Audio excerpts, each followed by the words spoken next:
Hello, everybody. Welcome back to the final episode of this semester. I'm Luke, the host of Open Mic with Luke, and today we have a very special guest with us, Ant Mcafee. Ant, thank you for joining the show. Before we get into the good stuff, why don't you introduce yourself? Give us your major and your age and why you came to Bellarmine. I'm 18. I'm a sports admin major, and I came to Bellarmine because there's a lot of nice people here. A lot of good opportunities for athletes, and I just really like the school. So you say you're an athlete. Are you play any sports or what do you do here? Yeah, I play basketball here. Okay. Yeah. Nice. So can you talk about your journey to becoming a student athlete here at Bellarmine? How was that during high school, your recruitment process and all that? Well, I wasn't getting looked at by Bellarmine until my senior year. My freshman and sophomore year, I lived in Tennessee, and I didn't really have a lot of recruitment. And then I moved here my junior year, and I went to a private school. I still wasn't getting a lot of looks, so I transferred again to Warren Central, which is in Bowling Green, Kentucky. And my high school coach was good friends with the coach here. They set it up. I got recruited. They watched some games, and now I'm here. It's really good. The journey, going from school to school like that, was that really tough on you, or how was that? Because I myself have moved from different schools. My dad was in the military, of course, so we moved constantly, and just switching up schools, making new friends. Was that journey difficult for you? How would you describe it? Yeah, I would say it was pretty tough. I fit in everywhere really, so it wasn't really a problem fitting in or finding new friends or anything like that. But just being with different people, a lot of different people, every year it's hard to just gel with people. They all grew up together. I'm just now coming in. Obviously, they're gonna look at me as an outsider, and it's just hard to truly fit in with people that's been together since 5 years old. Mm-hmm. That's really the only big thing that I had to get past. So, was there a moment for you, when you're playing high school basketball, that you realized you wanted to play college basketball? It was before that, obviously. Okay. I knew I wanted to play at a high level since I was little. Just watching older guys play, going to high school games when I was little, playing with high school guys. I always just wanted to be, something big, and yeah. So, going from high school basketball to Bellarmine, what's been the biggest difference in practice wise, weight room wise, or game wise that you can see? Oh, yeah. Weight wise, I lifted obviously every year of high school, but the weights here are just obviously really different. The food, you eat a lot. I eat a lot more here. And just on the court, practice-wise, length-wise, it's longer. We do a lot of fast-paced. We do a lot of high-level things. Mm-hmm. Yeah. Yes. We work on quality over quantity, and we just try to perfect things. Which in high school, you just get as many reps as you can. Yep. And they think that's what's really getting you over the top when it's not. So yeah. High school, you practice for 60 to 80 minutes a day, and then you call it, you're good. You don't pick up a basketball until school's over again. Right. Here, constantly live in the gym. So yeah.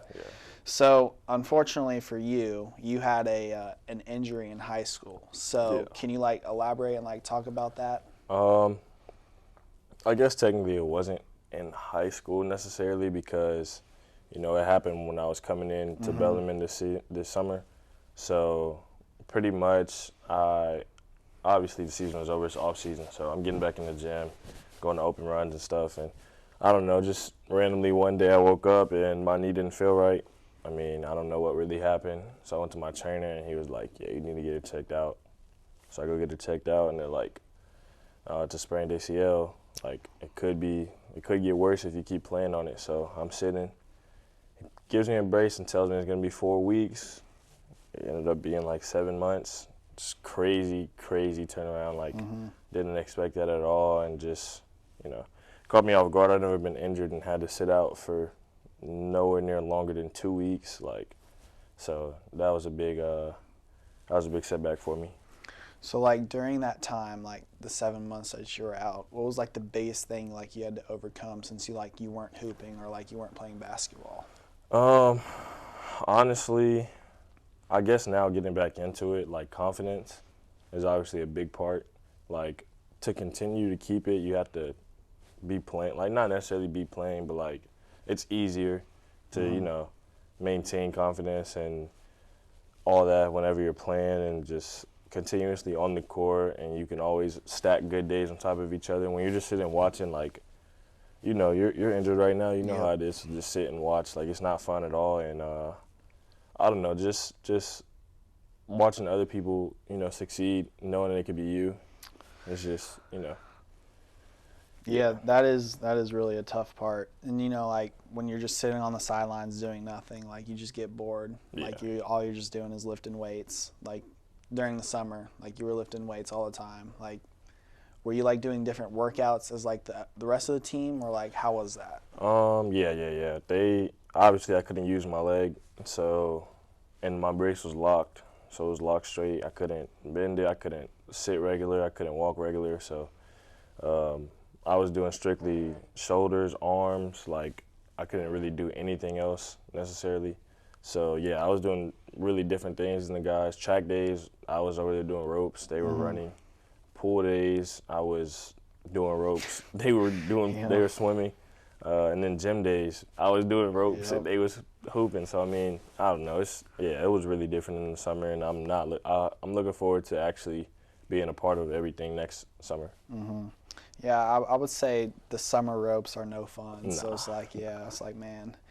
So going into my next question, like being injured, like you were out the 7 months, and then like it's once you get like cleared to play, getting back into like the groove, that has like you have like a decision to make on like whether you're gonna redshirt or not, like if you want to play that year. Because I mean, there is a lot of stuff you have to learn like to play at this school. Like, man, you look at like different schools like Purdue or like Bama, like they have all these plays. Here we just play basketball essentially. Right.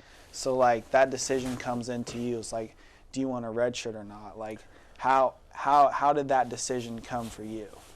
Honestly, it kind of like planned itself. I guess like the season started, I still was not cleared to play, obviously. So about 3 games in, then they were like, okay, you can start fully practicing, full go, like live play, everything. Like I'm actually able to practice, full practice. And so basically just like knowing that I'm already missing games and that I'm behind, so far behind, like playing here is not easy, like whatsoever. If I was at a school where you could just go like ISO every play and just sit in the corner and they're not telling you to do this and that, like obviously that's not going to be as hard as running the system that we do. Yep. So I don't know, just being so far behind, talking to coaches, about them giving me advice on whether or not I should or not, like I don't know, like I said, it kind of just planned itself. Yeah, so I redshirted myself too, so it's like, I mean, I kind of already knew, so like I feel you and like I understand. So you were here, or you were being recruited when Scotty D was here. Yeah. And then when Doug got the job, was there like any like speculation that like you wouldn't, like, oh yeah, I don't want to play for Doug, or like how was that process? Was it smooth, or was like there some wrinkle in there? I actually got that a lot from a lot of people. They were like, since the son is taking over, do you still want to go there? And I'm like, yeah, like he was still on the coaching staff whenever I was getting recruited, and he was the one talking to me a lot. Like, of course I'm still gonna want to play for him. I had a great conversation with him when I came, just as much as his dad and just as much as all the other coaches. Like, it was no change, no wrinkle, no anything. It was, I mean, I knew where I wanted to be. There you go. I'm here.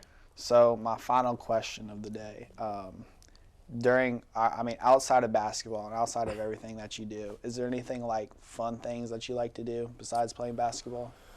I like listening to music and going on walks. What else? I don't know. I got 5 siblings. Whenever I can go home and see them, I want to go home and play with them, see my mom. I don't really play a lot of video games. I mean, I will here and there, but not really playing that. Other than that, not really. I mean, I just like being in the gym, hanging out with friends, my girlfriend, family, just, I guess kind of just being around people, it brings me joy. So, yeah. There you go. Straight hooper and family man. Well, appreciate you guys tuning in to the last episode of the semester with Open Mic with Luke. Till next time, thanks for watching.